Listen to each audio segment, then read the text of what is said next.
Yeah, I thought it was an absolute battle. I worked really, really hard. I had a lot of chances in the first set, and I didn't quite get over the line. I think there are a few nerves. I'm not entirely sure why, but there are a few nerves in the first. And after we finished that set, I relaxed a little bit and started to be a little bit more aggressive, and it really paid off.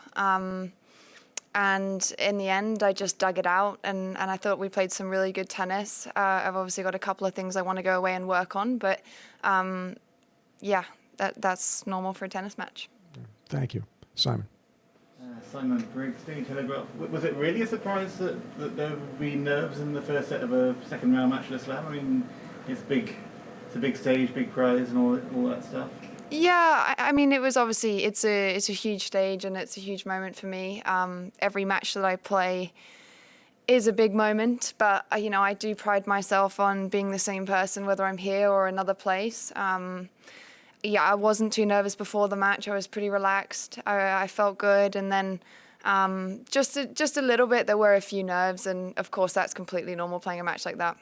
Okay, Neil and then Mike. Neil. Yeah, Neil McClellan from the Mirror. There's one incident in the first set when you flicked the ball. You could tell it was accidental, but you could tell on your face. Did you think for a moment, "Oh no, what have I done here"? Were you really concerned about where it went? Yeah, I mean, I was. I mean, firstly, I mean, the safety of everyone is the most important thing for me, and it was completely unintentional, and luckily it wasn't anywhere close to anyone. But for a second, I was feeling pretty bad, if I'm honest. But I think in a way, I felt privileged to still be playing, and I didn't have any big mishaps. So yeah, everyone was fine. Mike Ed. Mike Dixon from the Mail. You're playing Peyton Stearns next. Have you come across her much before? Yeah, I actually played probably the longest match of my career against her in Austin this year. It was 7-6 in the third, 5 in the tiebreak loss. It was a brutal match. It was, I think, 3 hours and 25 minutes, I want to say. I'm expecting a lot. I mean, she's a real talent. She's a great player. The courts suit her a lot here, and again, I know it's going to be physical, and I'm going to have to be ready and playing some of my best tennis to beat her. Okay. Simon. Canvas, Glasgow Herald. Katie, just to come back to the incident for a minute. when you did it, you sort of stood afterwards, like almost with your hand on your head. Did you realise how close you could have been to being defaulted if it had hit someone? I mean, of course, there's a lot of ifs. At the end of the day, I've got to play with the facts. It didn't, and you know, I really. It would be my worst nightmare. It really would, and completely unintentional as well. So. Yeah, it was an unfortunate situation, but we moved through, and we managed to get a win. I know it's not easy to control yourself in a match, but do you think it'll stop you from even just flicking the ball against the fence in future? I mean, my intention was she threw the ball really quickly at me, and I kind of reacted and hit the back fence, expecting it to hit the wall and then come at me that I could catch the ball and then move along. So I'll just continue, but I'll be very careful. Yeah, you had some strapping on your shoulder in your doubles match. Is there anything to worry about? No, just precaution, looking after it, a little bit of support. It's played a lot this past day, so I just needed a little bit extra just to make sure there were no issues going into the next round. Andrew, go ahead. Andrew Jones, ESPN, and Skate. Your first third round of the U.S. Open, and your first one outside of Wimbledon for a Slam. And just talk about all that you overcame in the match with the double faults and everything and all those factors. Where does this win rank for you in your career?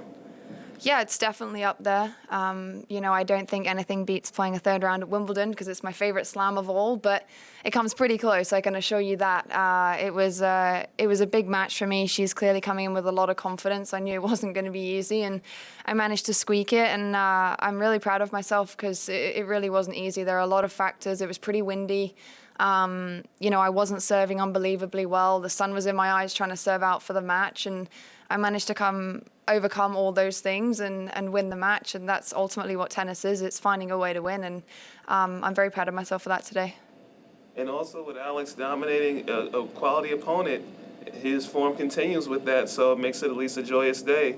for overcoming the battles that you overcame. Yeah, except for my doubles, it's going to be a pretty good night. I'm sure we're going to be doing a lot of recovery and resting and eating a lot of food, getting ready for the next round. But he did incredibly well. I didn't manage to get to see any of it because I was playing exactly the same time, which is unfortunate. But yeah, he seemed pretty happy, and he said that he played a really good match. So yeah, kudos to him. He'll be flying on through to the next round. Okay, in the back.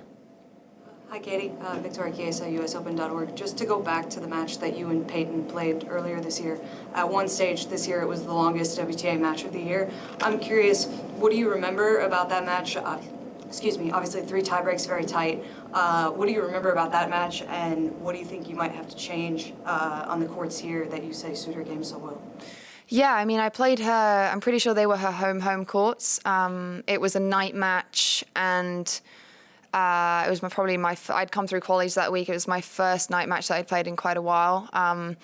I think we both played a really good match. I'll definitely be going back to have a look at it and see what I can do better. But you know, she's a big ball striker, and the way that she hits the ball, it is pretty high on these courts. So I'm going to have to look to be aggressive and look to play my game and serve a bit better than today. And yeah, I'm looking forward to a really, really good match.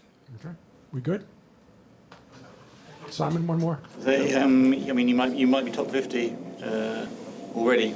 Is that something that you look too much, or just part of the progress?